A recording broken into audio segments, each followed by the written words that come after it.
La Asociación del Síndrome X Frágil de la Comunidad de Madrid fue creada en el año 1998 por un grupo de familias que, ante la ausencia generalizada de información sobre la afectación del síndrome, tanto a nivel sanitario como educativo y social, se unieron en busca de respuestas.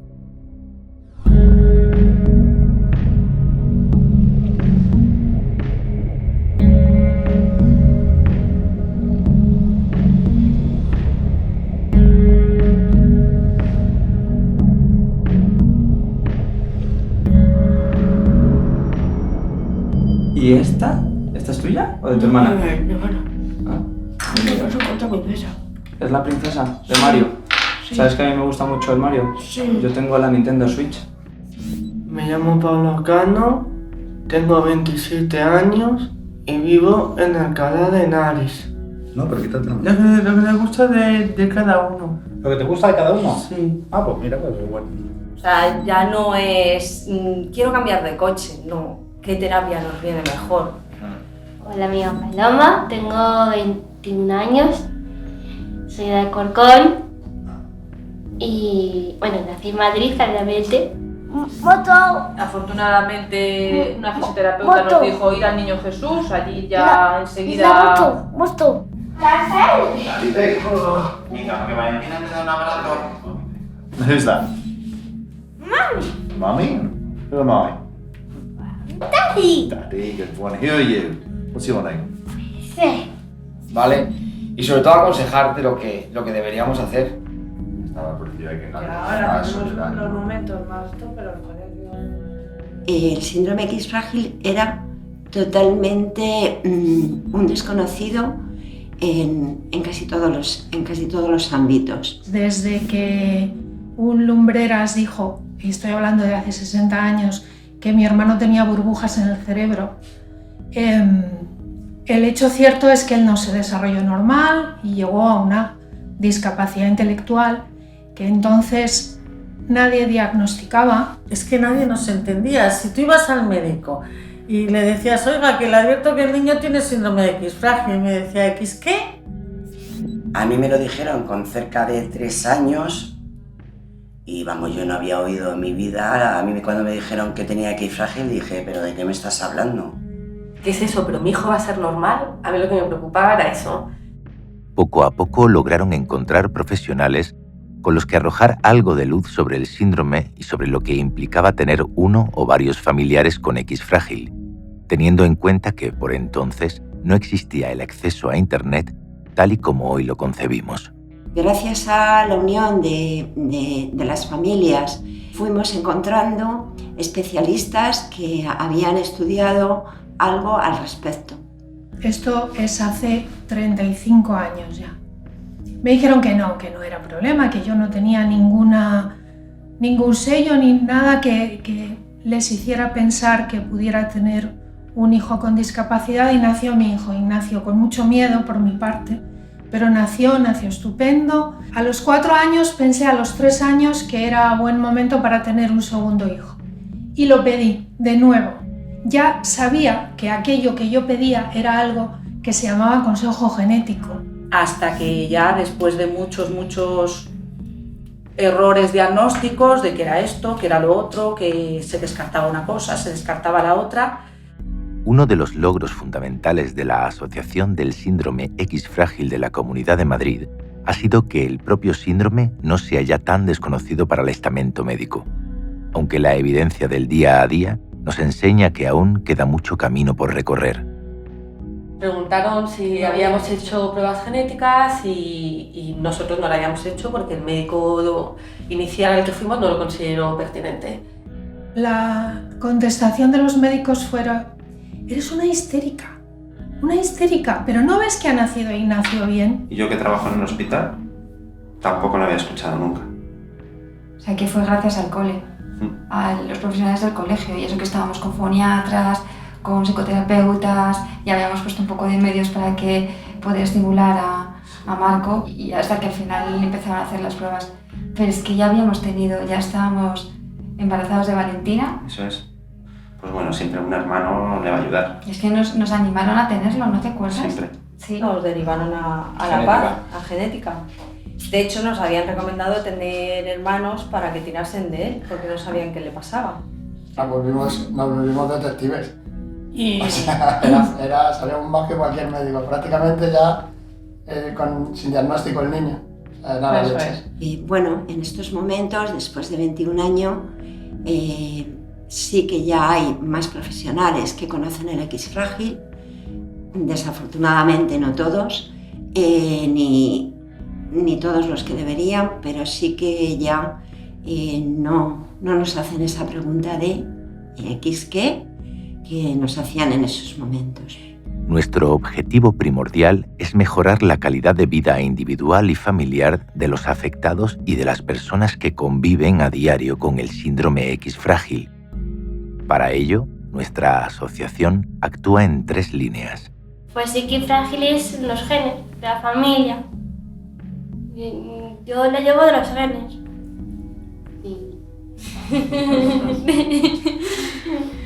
Primero, promoviendo el bienestar de las personas afectadas por el síndrome X frágil. Después, dando apoyo a las familias de estas personas afectadas. ¿Y ese programa de hermanos, chicos? ¿Qué habéis hecho ahí? Contadnos un poco. Ayer estuvimos con Carlos hablando de nuestros hermanos y también hicimos fichas con 2 niños más, haciendo talleres sobre la discapacidad y demás. Que también hablabais de lo que os preocupaba. Sí. De lo bueno y de lo malo. De lo bueno y de lo malo. Por ejemplo, hubo una actividad que era contar lo que más te preocupaba de tu hermano en la calle. Y algunos dijeron que era que o les miraban mal o tenían vergüenza de ellos. Y yo creo que he aprendido mucho. Para Paloma es ideal, porque dice que quiere más a Gemma que a mí, ¿o no? ¿O no? ¿A que sí? Y ella también le gusta, viene y me da un beso y me dice, ¿a quién quieres más? ¿A Gemma o a mí? Y quiere que la diga que la quiero más a ella. Y es un secreto que tenemos, ¿a que sí? Que quiero más a Paloma que a Gemma. Esto no lo ponemos, tranquila.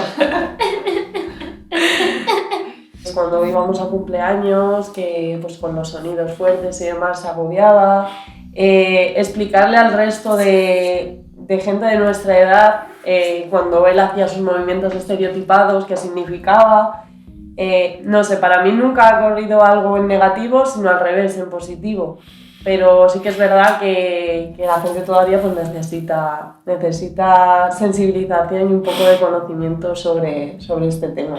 Desde la perspectiva de hermana es importante conocer también a otros hermanos porque es un rol que no requiere mucho de tu ayuda porque están los padres siempre para apoyar a tu hermano, pero a la vez lo vives porque también te afecta y ves desde pequeña sobre todo que a él le hacen más caso y que necesita más apoyos, entonces hasta que no entiendes también que él los necesita más que tú, no sé, en ese momento yo creo que haces un clic y dices, es que no es igual y lo necesita. Y entonces hablar con otros hermanos a mí en el taller de hermanos me ayudó mucho, por eso, porque también ves que la relación entre hermanos no es la misma que con otro hermano. Y por último, difundiendo información acerca del síndrome X frágil para acabar con el gran desconocimiento que, lamentablemente, aún existe, realizando así un trabajo de prevención. El punto fundamental es la difusión, que se sepa lo que es el X frágil.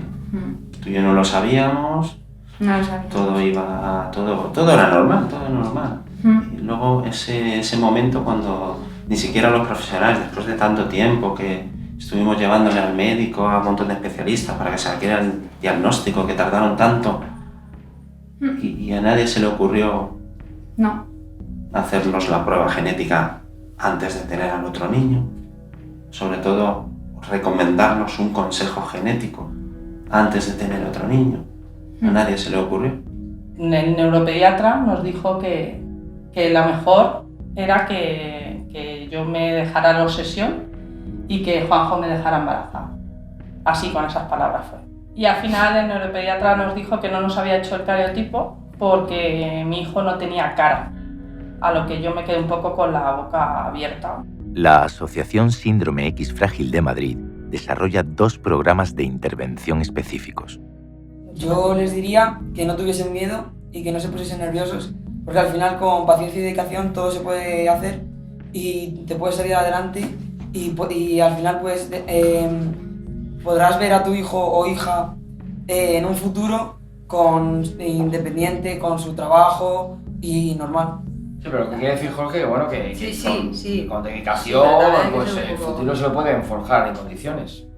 El disfrutar de las pequeñas cosas, de los pequeños avances, no sé, destacaría pues eso, de las pequeñitas cosas que realmente pues alguien que no tenga un hermano con discapacidad o que no conozca la discapacidad, pues quizás los pasaría por alto.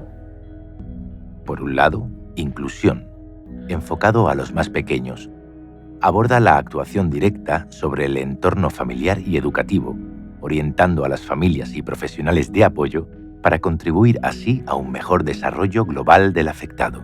En eso también nos favorece mucho el programa Inclusión, con Elvira, que ha trabajado mucho con Jorge, le ha intentado explicar y también le ha escuchado mucho cómo se sentía él. A Jorge le ha ayudado muchísimo en entender un poquito más la discapacidad de sus hermanos. Por otro lado, el programa XFIT Madrid, diseñado para aprender y entrenar competencias en relación a la autonomía y autodeterminación de los jóvenes y adultos, con el fin de equiparles de estrategias que les permitan gestionar la transición a la vida adulta y la incorporación a un entorno de independencia personal, laboral y social. Pues hacemos autonomía, que es una asociación así, una asociación. Y bueno, y entonces pues una parte que quedamos en un sitio y tenemos que ir. Aprendo lo del metro. ¿Y el metro? Por ejemplo, ¿tú antes sabías ir en metro? Es que no sabía. Porque nadie te había enseñado. Me había enseñado. Coger el autobús yo solo. Aparte de ir en metro, que has hecho más cercanías. Cosas. ¿El qué? Cercanías. Ah, el cercanías también. O sea, moverte en medio de transporte tú solo. Sí. Has conseguido autonomía para moverte. ¿Y quién te compra los billetes del tren, el metro y todo eso? Yo. Tú. ¿Y quién va a comprar? Yo. La causa del síndrome X frágil es la mutación del gen FMR1, situado en el cromosoma X. El gen mutado deja de estar activo y, por tanto, disminuye o cesa completamente la creación de proteína FMRP. Debido a eso, dependiendo de la cantidad de proteína producida, la persona afectada manifiesta una serie de alteraciones en mayor o menor grado, incluida la discapacidad intelectual. Y es cierto que no hay ningún tipo de sintomatología como portador, nada, absolutamente nada. Desarreglos hormonales con la menstruación, pero como la mayoría de la población. Y es cierto que podía estar más acostumbrada porque había tenido a mi hermano, porque lo había vivido también, me llevo un año con él de diferencia, ¿no? Pero como él ha sido totalmente tan diferente a mi hermano, porque mi hermano era un trapo de pequeño, pues hasta que empezó a moverse le costó muchísimo. Pero sin embargo empezó a hablar antes. Tengo que decir que cuando Pablo tenía 6 años y tuvo un diagnóstico de Martin-Bell, después X frágil, cambió el diagnóstico de mi hermano, claro. Ya no tiene oligofrenia, tiene síndrome X frágil. Se estima que son portadores 1 de cada 238 mujeres y 1 de cada 800 hombres.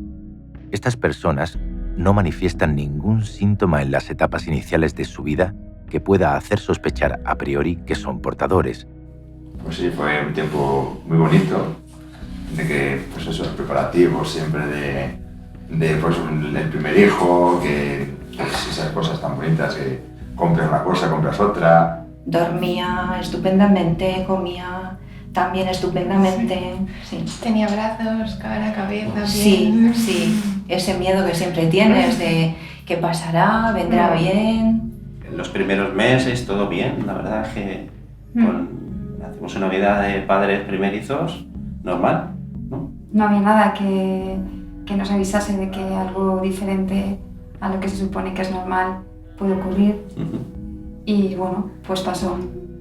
Algunas mujeres portadoras pueden observar desarreglos en los ciclos menstruales, tales como el fallo ovárico precoz o incluso una menopausia precoz. También se puede manifestar cierta timidez en la preadolescencia, pero no son patrones generalizados.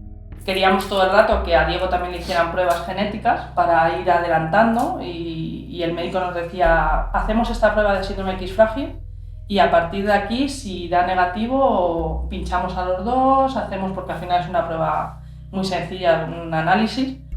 Y claro, nos fuimos. El médico lo tenía claro. Nos metimos en internet y dijimos, blanco y en botella, esto es síndrome X frágil. Así que nos empezamos a mover, hicimos todas las pruebas genéticas y ahí ya fue cuando nos dijeron que tenían síndrome del cromosoma X frágil. Tardamos bastante en tener un diagnóstico. Sí, la vía genética no apareció hasta bastante tarde, que alguien nos lo sugirió y bueno, y descubrimos pues que tenía X frágil y... Pero tardamos casi 3 años. Sí. Y que le hicieron 1000 pruebas de todo, de condroplasia y de todo. Y al final, y no daban con ellos. Si daban todo negativo. Empezaron a hacerle mogollón de pruebas, un montón de ingresos, pero claro, a Raúl le daba todo bien. No tenía la analítica, la tenía bien, todas las pruebas que le hacían le daba bien, hasta que nos mandaron a Ramón y Cajal a hacerle una prueba de genética y se dieron cuenta que era X frágil. Es importante destacar que todas las personas portadoras pueden transmitir el síndrome X frágil a sus descendientes. Además, ni siquiera durante el embarazo o el parto se manifiestan anomalías aunque el bebé esté afectado, lo que retrasará el diagnóstico. No es fácil darse cuenta de si eres portadora o no. Yo ya con los años que tengo no he tenido ningún problema de los que se supone que podría tener. No. De hecho, es frecuente que los profesionales sanitarios no den importancia a algunos síntomas de un desarrollo atípico e incluso los achaquen al nerviosismo de las familias angustiadas por la búsqueda de un diagnóstico.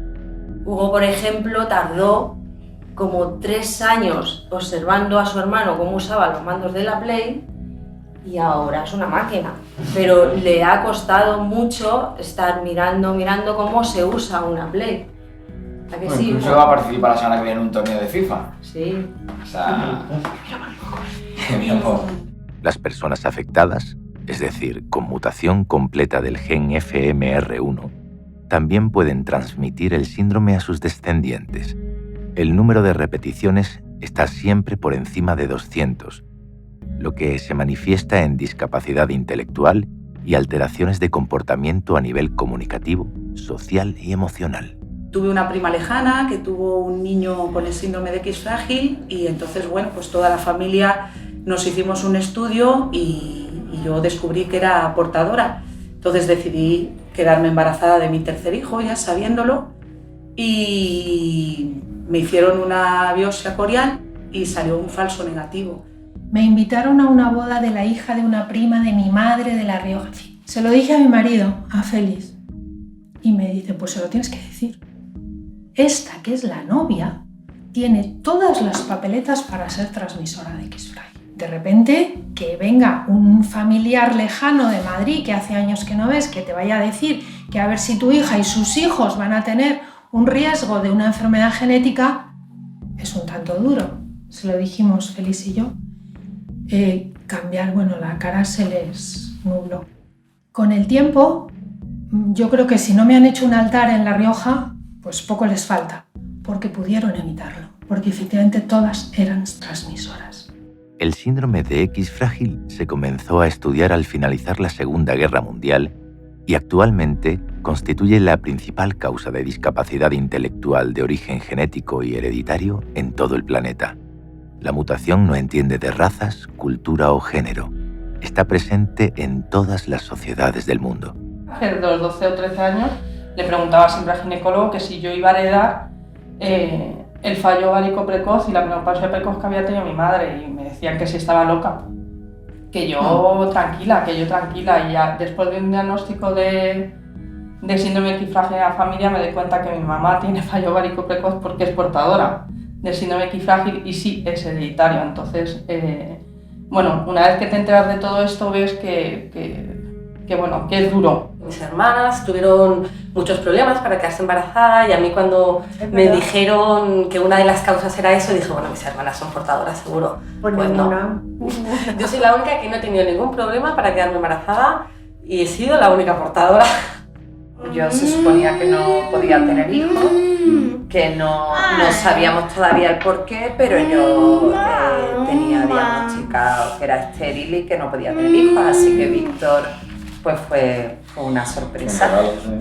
Se estima que el 80% de las personas que portan tanto la premutación como la mutación completa no son conscientes de ello y que por lo tanto están sin diagnosticar. Esto hace que sea muy difícil detener la cadena de transmisión, puesto que habitualmente solo se detecta cuando aparece en la familia una persona afectada por la mutación completa. Siempre es positivo, siempre se ve bien, siempre se ve capaz de todo, no tiene miedo a hacer nada y yo creo que destacaría eso. Que realmente nosotros, conforme vamos creciendo, esa autoestima muchas veces se ve ahí un poco desfavorecida y siempre como que tenemos miedo a enfrentarnos a cosas nuevas y demás, y él no. Cuando está contento, está alegre, que es muy gracioso, o que a veces también es muy simpático. Y Además tú. Cariñoso. ¿Qué es lo que más te gusta de Iván? Pues cuando está contento, que... ¿Qué hemos dicho? Dime, no te repitas. Otra cosa. Anda, Paula, otra cosa. Hoy en día es posible detectar el síndrome X frágil con una simple prueba metabólica, que implica una pequeña extracción sanguínea para su posterior análisis por genética molecular en un laboratorio. Yo tuve a Raúl con 28 años, fue un embarazo normal, el parto fue normal y todo fue muy sencillo. El embarazo de Pablo fue completamente normal, el nacimiento, todo perfecto, el parto.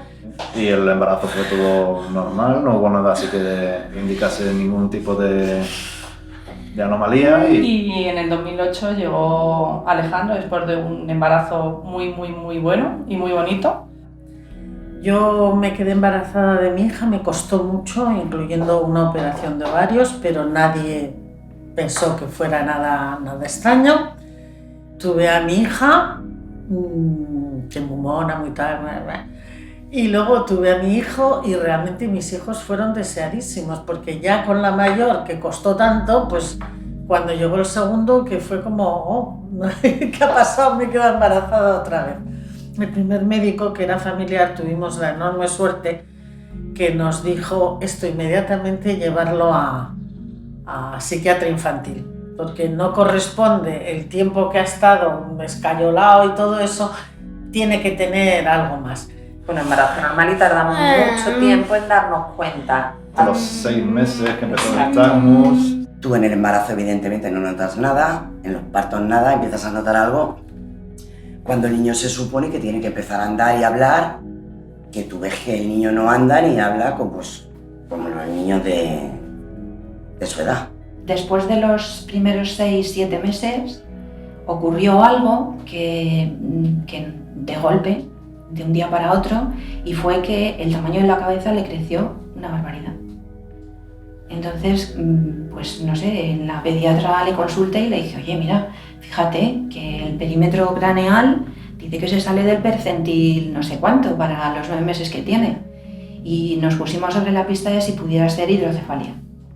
Y no, la hidrocefalia se descartó y bueno, pues nada, pues el niño tiene la cabeza grande y las orejas de soplillo y ya está, y no pasa nada. Cuando nos dieron el diagnóstico y nos echaron el jarrón de agua fría, dijeron, bueno, pero es que esto no para aquí, es que posiblemente habría que hacer las pruebas, no posiblemente, es que hay que hacerle las pruebas a Valentina y qué va a pasar con el resto de la familia.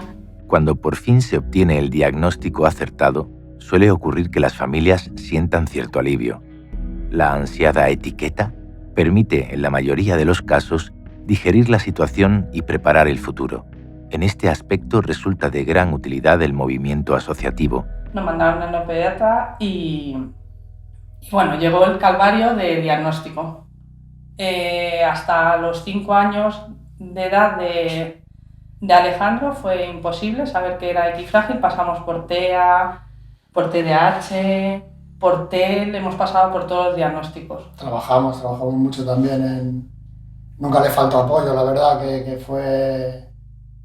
Sí, bueno, porque al final un poco lo que nos decían era que a los 8 años de edad o 10, pues esto iba a cortarse. Se iba a normalizar.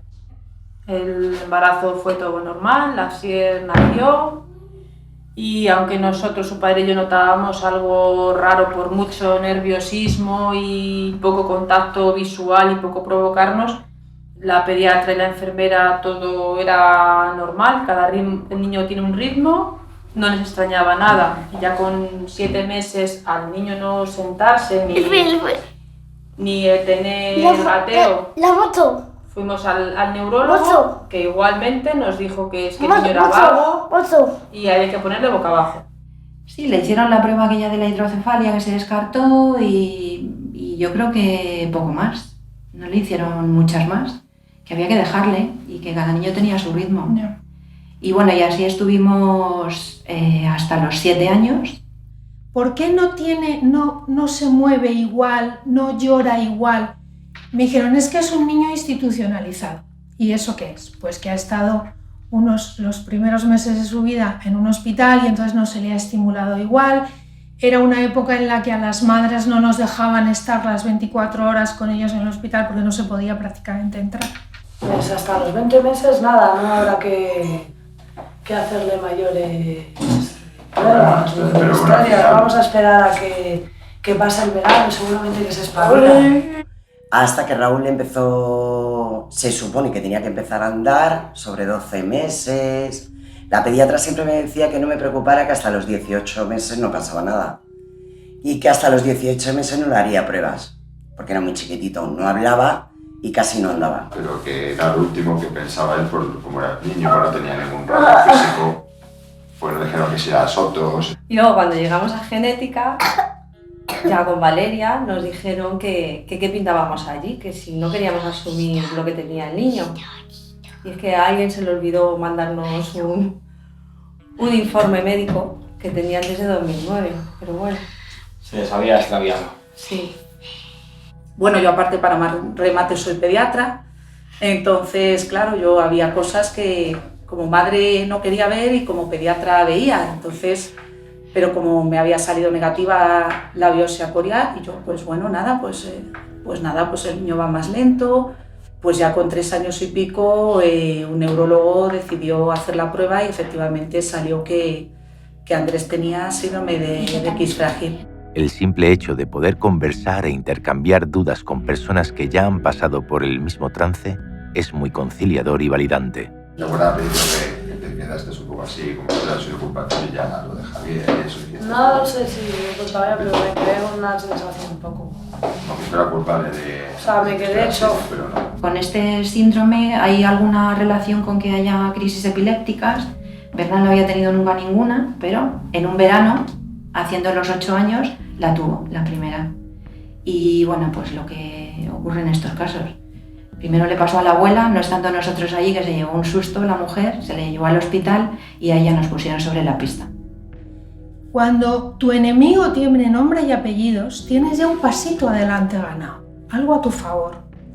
Entonces era el síndrome Martin-Bell, después X frágil, luego papá, y empecé a estudiar y a saber. Y dije, mierda, si me hubieran hecho caso con lo del consejo genético. Llega un momento en que te entra como mucho bajón y yo creo que allí estaba la asociación para decir, nos ha pasado a todos y a todas, o sea que no tiréis la toalla porque algún día se enterarán. Porque conocer a otras personas que están pasando por lo mismo, que han pasado o que te llevan ya muchos años de ventaja en este proceso, pues ayuda mucho. La asociación en sí permite a las familias planificar las líneas de actuación para desarrollar una adecuada intervención de la familia como globalidad. Yo me acuerdo que antes Bernal nunca salía de casa y ahora hay fines de semana que sale más que yo. Es como que no para de hacer cosas. Sí. Y parecía mentira, ¿eh? Ya. Que fuera a conseguir eso. El caso es que él se lleva bien con todos los compañeros, pero hay adultos que no quieren que sus hijos se relacionen con niños que tienen discapacidad. Resulta fácil pensar que es únicamente la persona con discapacidad la que necesita herramientas debido a su situación. Pero la realidad nos demuestra que sin el correcto apoyo de los profesionales a la familia y desde la familia a la evolución de la persona afectada, todo el proceso será aún más complejo de lo que ya es.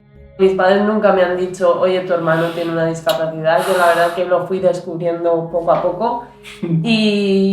Y bueno, la verdad que a lo mejor lo que sí echas de menos es esa confianza que con otros hermanos puedes tener o hablar de temas que a lo mejor pues con él cuesta un poco más. Pero bueno, yo la verdad que no lo cambiaría por nada del mundo. Porque realmente incluso mi profesión de hoy en día ha sido gracias a tener un hermano con discapacidad. No es como... y no es muffin. Es muffin. Eso son magdalenas. Magdalenas. Muffin y muffin. Magdalenas. Muffin. Que no, magdalenas. Como tú que eres magdalena. Saber priorizar en ese momento. Y su bienestar, todo. George, go back to the living room. They have a fan. Eh? The what? The what?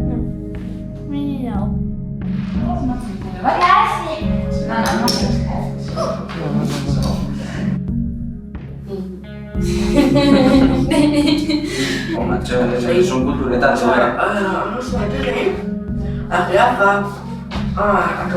O cuando aprendes está muy bien pasar los ratos con ellos.